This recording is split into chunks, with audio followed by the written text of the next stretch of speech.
नमस्कार स्टूडेंट, मैं प्रियंका स्वागत करती हूँ आपका केडी क्लासेस में। तो स्टूडेंट्स, हमने 2D मेंसुरेशन फिनिश कर। तो स्टूडेंट्स, आज हम करने वाले हैं 3D मेंसुरेशन। 3D की शेप्स के फॉर्मूले डिराइव करेंगे।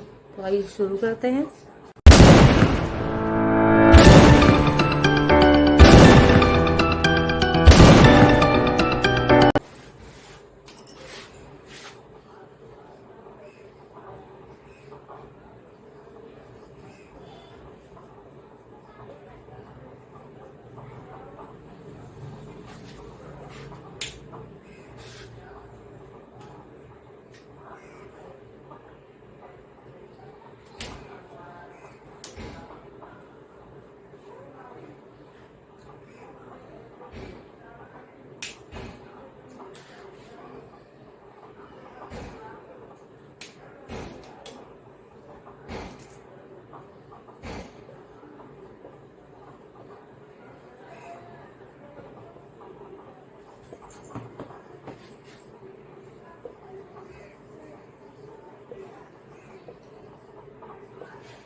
देखिए students, dot shapes have 3 dimension. Example, length, breadth and height that are called 3D. Okay. Examples हैं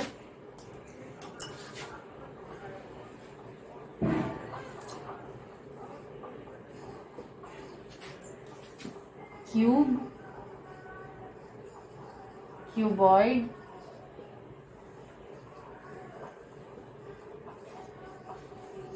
cylinder, cone.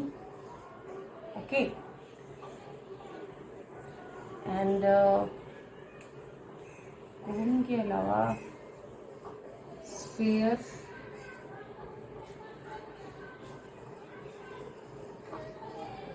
हेमिस्फीयर। ओके, तो ये वो शेप्स हैं जो 3D हैं, जिनकी 3 डायमेंशन है। तो हम इन शेप्स के फॉर्मूले ड्राइव करते हैं।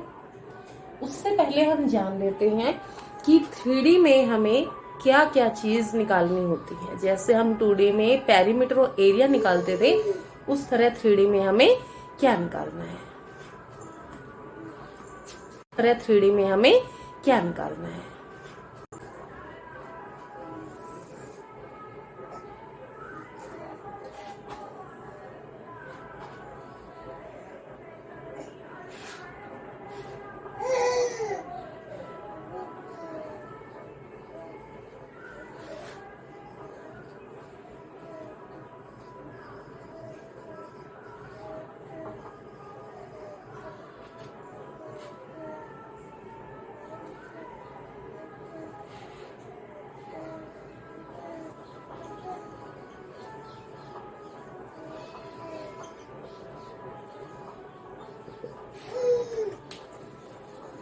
देखिए स्टूडेंट्स, पहली बात करते हैं वॉल्यूम के बारे में। वॉल्यूम क्या होता है?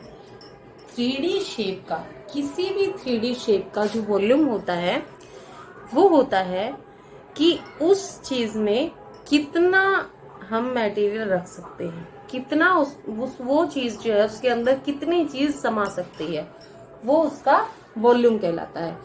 कि उसका कितना वॉल्यूम है, उसके अंदर कितनी चीज आ सकती है। ठीक है। अब जैसे एरिया का मतलब था कि वो कोई भी शेप है वो कितनी जगह घेरती है, उसी तरह वॉल्यूम का मतलब था कि उसके अंदर कितनी चीजें आ सकती, कितनी चीज आ सकती है। लेटरल कर्व सरफेस एरिया, इसे हम लेटरल सरफेस एरिया भी कह सकते हैं और कर्व्ड सरफेस एरिया भी कह सकते हैं। कर्व्ड जिनमें कर्व यूज होती है शेप्स में। इसका मतलब है कि सिर्फ उसके चारों साइड का एरिया। ठीक है, सिर्फ उसका लेटरल एरिया ऊपर और नीचे का एरिया छोड़ के, ठीक है, उसे कहते हैं lateral surface area. Lateral means उसके लेटरल पार्ट्स का है, उसके कर्व्ड पार्ट का ऊपर या नीचे का एरिया नहीं काउंट होता इसमें। और टोटल सरफेस एरिया में ऊपर और नीचे का एरिया मिलाकर टोटल जितने भी उसके फेसेस हैं शेप के, all the faces are added in this area. Okay, सबका एरिया ऐड होता है तब टोटल सरफेस एरिया मिलता है। ये तीनों चीजें हम 3D में निकालते हैं। तो आइए पहले हम पढ़ते हैं क्यूब के बारे में।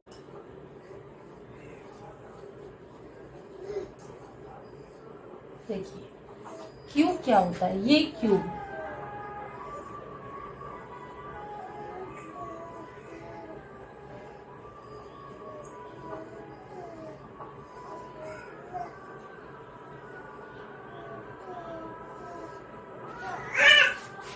इसकी स्पेशल बात क्या है,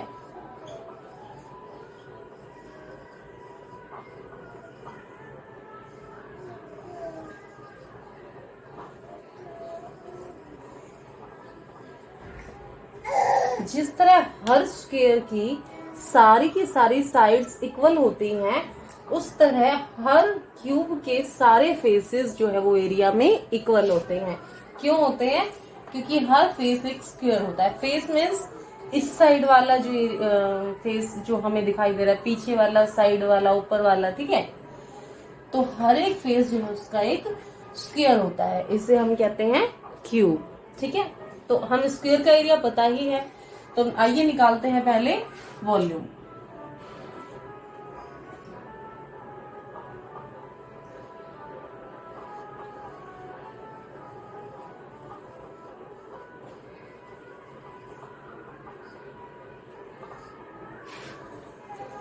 अब देखिए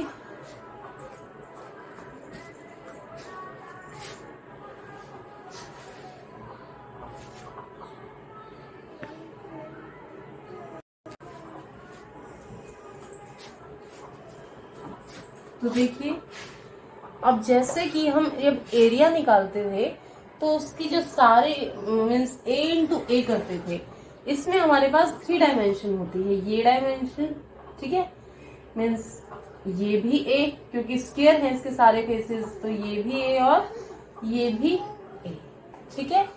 हर डायमेंशन यूज होगी।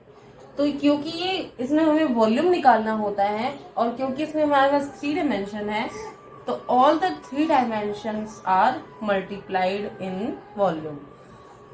1 2 3, तो ए की पावर हो जाएगी 3, ठीक है। ये वॉल्यूम होता है क्यूब का। क्यूब से ही पता लगता है, मैथ्स में यूज करते हैं ना a cube plus b cube, cube से ही पता लगता है। क्यूब मीन्स 3D में है ये, ठीक है। तो a cube is the volume of cube. Simple ही दिखता है, 3 डायमेंशंस हैं, ए, तो फिर उसका क्यूब हो जाएगा वॉल्यूम। ओके, क्योंकि ऐसे ऐसे छोटे कितने सारे क्यूब्स आएंगे इसमें, वो हमें उस जिस तरह मैंने स्क्वायर का एग्जांपल लिया था उसी तरह ये है कि अगर हम अपने तरफ से कोई भी क्यूब लेते हैं तो इसमें 1 इस तरह, ठीक है, 1 मीटर क्यूब के कितने सारे इसमें क्यूब आ सकते हैं, तो वो काउंट करेंगे तो इसका वॉल्यूम निकल आएगा, ठीक है। इसी तरह हम इसकी वॉल्यूम का फॉर्मूला भी ए क्यूब निकाल सकते हैं, बिल्कुल वैसे, ठीक है। अब आता है इसका लेटरल सरफेस एरिया।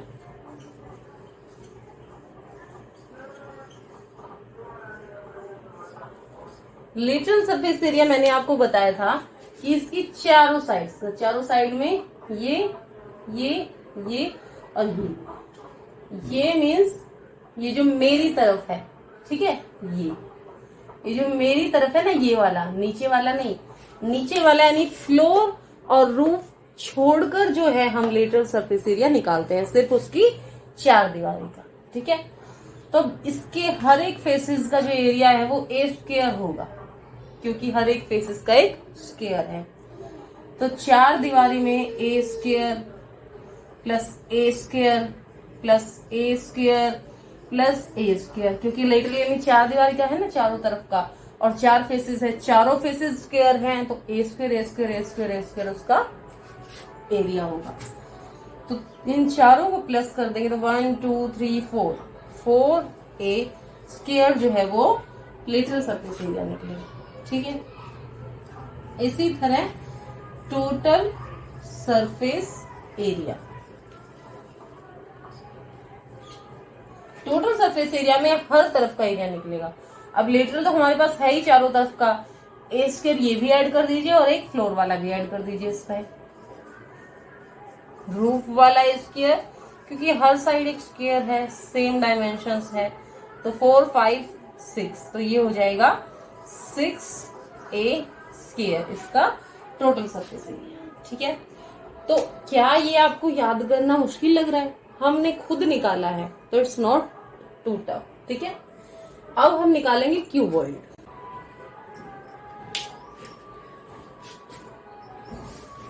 देखिए क्यूबॉइड कैसा होता है।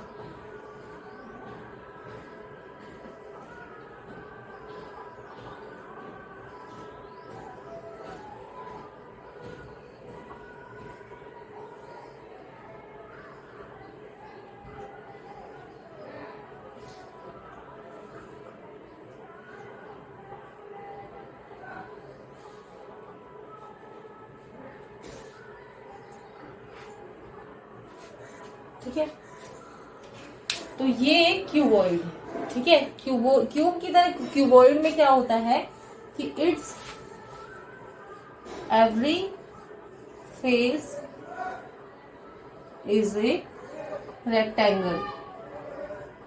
ठीक है, it's every face is a rectangle. ठीक है, अब देखिए इसका वॉल्यूम क्या होगा।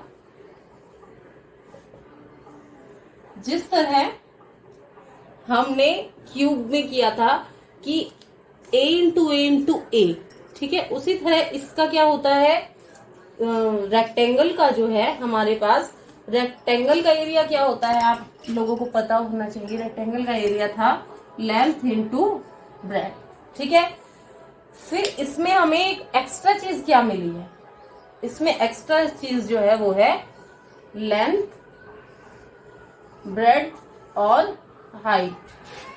ठीक है, लेंथ, ब्रेड्थ और हाइट, तो यहाँ पे जो तीसरी चीज है वो लगेगी हाइट।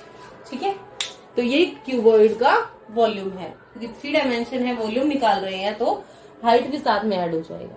ठीक है, देखिए ये जो मेरे पास बोर्ड है, व्हाइट बोर्ड, ये क्या है, ये एक क्यूबॉइड है। क्यों है क्यूबॉइड?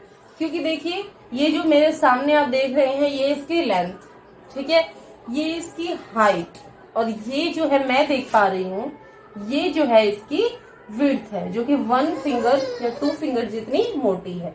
इधर से भी, ठीक है, इधर से भी इतनी, और इतनी, ये जो है इसकी विड्थ है, तो इट्स ए क्यूबॉइड, ये 3D शेप है। ठीक है, लेटरल सरफेस एरिया जो है मीन्स चारों तरफ का एरिया। अब रेक्टेंगल में क्या होता था कि आमने सामने वाली जो साइड है वो इक्वल होती थी, उसी तरह क्यूबॉइड में क्या होता है कि आमने सामने वाले जो फेस हैं वो इक्वल एरिया के होते हैं। जैसे कि रूफ और फ्लोर का एरिया इक्वल होगा, ठीक है, क्योंकि उनके डायमेंशंस भी सेम होंगी। उसी तरह इस वॉल का और उस सामने वाले वॉल्स का एरिया इक्वल होगा, क्योंकि इनके डायमेंशन सेम है। उसी तरह इस वॉल की और सामने वाली वॉल की जो है एरिया सेम होगी। ठीक है, तो लेटरल सरफेस एरिया में हमें किस किस वॉल का एरिया निकालना पड़ेगा, इसका और उसका, इसका और इसका, रूफ, इधर भी रूफ और फ्लोर को छोड़कर। ठीक है, तो आइए निकालते हैं। इसमें देखिए अब ये जो है यहाँ पे लेंथ प्लस हाइट जो है इसके डायमेंशंस है, तो L H, L length into breadth होता है ना रेक्टेंगल का एरिया, तो एल इंटू एच इसकी लेंथ और ब्रेड्थ ये है, तो वो इसका एरिया प्लस, अब इसका ये है तो इसके सामने वाले जो फेस है उसका भी यही होगा, तो दोबारा से लिख लेते हैं। ठीक है, इसका बी और एच डायमेंशंस है, तो बी एच, इसका बी एच है तो इसके सामने वाले फेस का भी यही होगा, तो एक बार फिर लिख लेते हैं। अब देखिए L H plus L H 2 L H, B H plus B H 2 B H. ठीक है, देखिए 2h दोनों में कॉमन है, तो 2h को कॉमन ले लेते हैं, अंदर बचा L प्लस B। ठीक है, तो ये जो है इस क्यूबॉइड का लेटरल सरफेस एरिया का फॉर्मूला है। ठीक है, अब हम क्यूबॉइड का निकालेंगे टोटल सरफेस एरिया। ठीक है,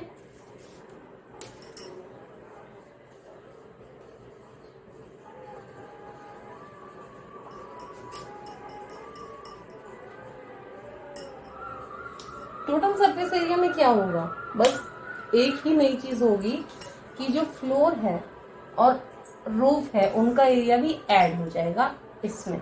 ठीक है, देखिए मैं बिना कॉमन लिया हुआ लिखती हूँ कि क्या पता आगे कुछ कॉमन लेने लायक हो या नहीं हो। रूफ का एरिया, रूफ के लिए ये लेंथ है तो ये भी लेंथ है। ठीक है, और हाइट तो यही रहेगी, और ये ब्रेड्थ है तो ये भी ब्रेड्थ। ठीक है, तो रूफ की डायमेंशन L और B है, तो रूफ के लिए हो जाएगा LB। तो फ्लोर का भी यही होगा क्योंकि उसके सामने वाला फेस है, इक्वल ही होगा, तो यहाँ पे 2 लगा देते हैं क्योंकि फ्लोर भी ऐड हो जाएगा उसमें। 2LH plus 2BH plus 2LB जो है इसका टोटल सरफेस एरिया है। कॉमन कुछ भी नहीं आ रहा है 2 के सिवाय, तो हम सिर्फ 2 को कॉमन ले सकते हैं, ऐसे लिख सकते हैं LH plus BH plus LB। ठीक है, बाकी और तीनों में कॉमन कुछ भी नहीं आता है। तो इस तरह जो है इनका वॉल्यूम और एरियाज निकलते हैं। एक और चीज है ध्यान देने वाली कि वॉल्यूम की जो यूनिट्स होती हैं वो क्यूब में होती है। मीन्स अगर हमें लेंथ ब्रेड्थ जो है वो दी हुई है, तो फिर हम जो आंसर है वो मीटर में दी हुई है, तो फिर हम मीटर क्यूब इसका आंसर लगाएंगे, और सेंटीमीटर में दी हुई है तो सेंटीमीटर क्यूब इसका आंसर लगाएंगे। और जो एरियाज होते हैं उनकी यूनिट वही होती है कि अगर मीटर में है तो मीटर स्क्वायर, और सेंटीमीटर में है तो सेंटीमीटर स्क्वायर। ठीक है, ये भी इम्पोर्टेंट है, इनके भी मार्क्स होते हैं। तो ये ध्यान देने वाली बात है कि अगर आपको क्वेश्चन में आपको लेंथ ब्रेड्थ मीटर में दी हुई है तो आप मीटर क्यूब में आंसर लिखिए, सेंटीमीटर में दी हुई तो सेंटीमीटर क्यूब में आंसर लिखिए। अगर कुछ चेंज है, ठीक है, लेंथ मीटर में है, ब्रेड्थ सेंटीमीटर में है, तो आपको वो चेंज करके चलना है। सेम यूनिट्स होने चाहिए, तब जाके आप क्वेश्चन निकाल पाओगे। ठीक है, तो ये हमने क्यूबॉइड के फॉर्मूलाज डिराइव किए। ठीक है स्टूडेंट्स, मेरा मानना है कि जब तक हम फॉर्मूलाज डिराइव नहीं करते हैं, हमें पता नहीं लगता है कि फॉर्मूला कहाँ से आया है, किस चीज का है, किस तरह बना है, तब तक हम उतनी अच्छी तरह किसी क्वेश्चन को सॉल्व नहीं कर पाते, उतने इंटरेस्ट सॉल्व नहीं कर पाते हैं जितना हम कर सकते हैं। ठीक है, तो पहले हम फॉर्मूला डिराइव करते हैं, क्वेश्चंस फिर आप अपने आप करोगे, अपने आप आएंगे क्वेश्चंस। ठीक है, तो आज के लिए इतना ही। कल फिर से मिलते हैं नए फॉर्मूले के साथ और नई शेप के साथ।